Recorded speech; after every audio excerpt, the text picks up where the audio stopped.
Hey guys, welcome back to this video cast. Myself, Joseph Clough. There's the first video which I'm starting to do now about, it's ultimately called Ask Joseph, and I get a lot of questions every day, and I thought the best way of helping more people is to answer them via video, and therefore if you have a question I can answer it, and the chances are many other people are going to have the exact same question and they can easily get it. So that way we can really help more people by doing it this way rather than me just replying via email and only the one person being helped. So I want to be able to really allow the questions to be answered on a far more global level. So if you ever will have a question, whether it be on health, relationships, career, finances, absolutely anything, go ahead and visit my fan page on Facebook, which is facebook.com/JosephFanpage, and you'll be able to find on one of the little kind of tabs there, Ask Joseph. Go onto there and you can ask me a question and I'll reply to it as soon as I have time. So the first question I got yesterday, having just put it up yesterday, was from Catherine, who has this worry about health. Ultimately, in her family, two of her family have passed from cancer, and she has feelings or thoughts sometimes maybe it could happen to her, and the anxiety and worry and fear about it, and how we can actually really dissolve it so we can live fully in health. One of the things that she's mentioned is that in society we hear all these things about cancer all the time, so ultimately it's in our mindset, consciously or subconsciously. And also she's mentioned that she's conscious that if she keeps thinking about it, is it going to manifest into her life? Because wherever attention goes, energy grows, and if we're focusing on negative, sometimes our body may be able to manifest those type of things, and I want to be able to just answer that very clearly. So let's really get into it now. So when it comes to health, or let's just take general fear and anxiety and worry about things, although I'll be very specific about this one, but we can substitute it, so it may not be just about health or cancer, it might be about interviews, it might be about relationships. But ultimately, if we have anxiety or worry, the good news is there's always a positive intention behind it. So you could say anxiety, worry and fear is trying to keep us safe. It's trying to keep us from not having that thing, or not going down that route, or to stay away from something. So ultimately, fear, worry and anxiety is a positive thing. So what I would ultimately first go about is, when we get in touch with that fear, anxiety and worry, take some time out, and if you could imagine in your mind, whether you see it, hear it or feel it, or just symbolically recognize that this is an issue, I would go a few things around that. So I'd invite that into my awareness, because if it's a problem, it must be there in the mind somewhere. So ultimately we're asking that to come into our awareness, and then I would like to ask that part a few questions. So ultimately saying, well, speaking to that part of me which has this fear, worry or anxiety about health or cancer, or fill in the blank, I want you, the unconscious mind, to tell me, what's the positive intention by having this fear? What's the positive intention by having this anxiety or worry? And notice I said positive, because there will be that positive. Once we come up with that answer, and it can take a few minutes, so just be gentle with this process, because ultimately you could say the fear and anxiety is a part of us, but it's a conflict within us. So what we want to do is welcome it back into the integrated whole, so there's no longer a conflict around the problem and there's a solution. So by inviting it into our awareness, we're starting to build a relationship with it, to evolve it to its core substance, the core thing, what it really wants you to know. So although the behavior, fear, worry, anxiety or doubt or scarcity, is not very nice, there's always that positive intention. So ask, what is the positive intention of this? Now when it comes to fear and anxiety, it's always a positive protection one. So that will be the first one which comes up, because that is the positive one. But then we'll go a step further. So let's just say, for example, our mind and body says, well, I want to be safe, or I don't want to have this cancer or have this illness in my life. So once again, it's protective, or a protection mechanism. So we say, well, what else do you want then? Or what would that protection get me? If I could have that protection fully and completely, what else would you want? And that goes up to a higher level, a higher positive level. And then once we get that one, we go, well, for what purpose or for what intention do you want that for me? So ultimately we're separating the behaviour from the positive intention. So we know the intention's good, but we're separating it and going with the intention for the time being and going higher and higher to its core state. If you were to ask this question, say 10 times, for what purpose, for intention, do you want this to be in the positive? You're going to start to break out of the problem itself. You may loop a few times and you're going to start to break out of it.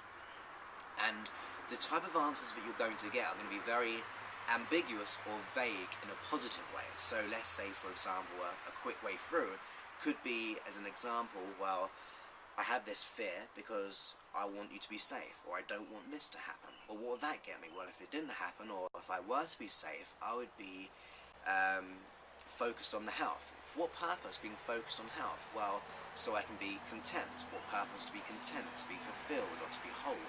And for what purpose do we get to that real core state? Once we get to that core highest state for us, the highest intention, I'd ask my unconscious mind, could I have only the highest core state and resolve everything in conflict with that? You see, anxiety and fear is going to be in complete conflict with something like wholeness, isn't it? They don't resonate with each other. So by going to that core state and asking your unconscious mind, can we just have that because it's safer to have that in the world?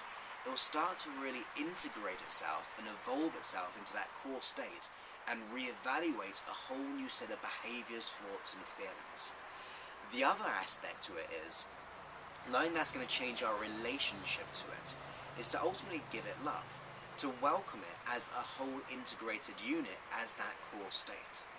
So one of the aspects to this is that, let's just say that in this specific example, 2 family members have got ill, or even passed by this, is to ultimately consider this.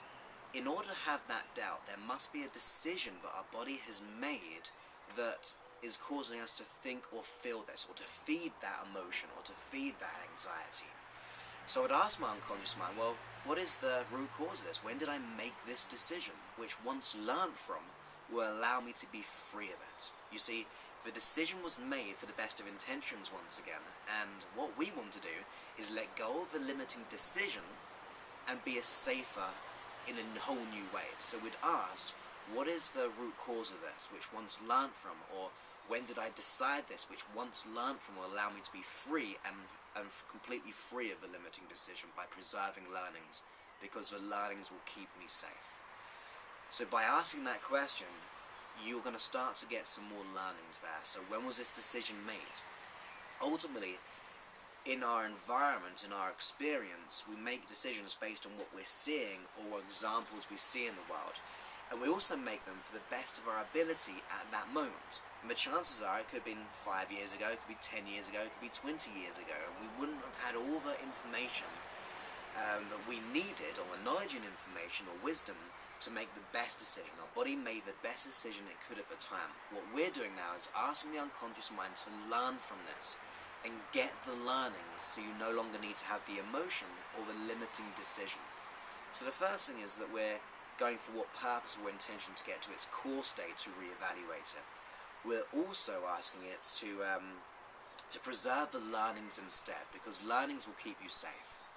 And then, just as a side note to this, our attention can be on the examples which maybe give us the fear and doubt to make it seem like it could happen to us. So in this situation, this example, 2 family members have passed through cancer. Therefore, I've got to be conscious or worried or fearful about this at an unconscious level.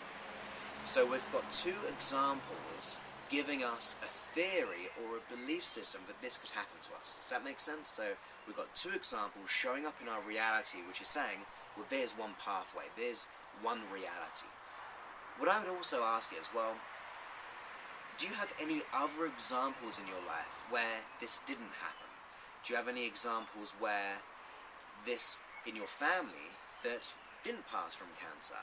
Did you have any examples of how your past experience did not produce that into your reality, wherever that be, your past family, your past friends, and ultimately consider that as a learning. Consider that as looking for everything else which is not the problem, you see. So 2 examples show this to be true, or a potential reality.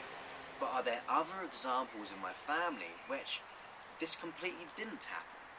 And the more examples we find which go contrary to that experience, it will cause our unconscious mind to look for more of it, and therefore reevaluate the situation. So ultimately we need to develop association and connection with that conflicted part and resolve the issue, like by going for what purpose or for what intention. The other one is to preserve the learnings from the decision that we may have made at an unconscious level. And you can do this even as you go to sleep. You can say, well, speaking to my unconscious mind, as I go to sleep tonight, I want you to find all the learnings that I need which will resolve the decision there, because I want to be really healthy and safe. And then it'll start to reevaluate. So you can do that in meditation, you can do it with my hypnosis, you can do this with as you go to sleep at night. And also, consciously, to think of all the other examples which are contrary to the present experience of these 2 examples. That's going to really start to reevaluate aspects in your life. It's going to start to change that belief system, the emotions there.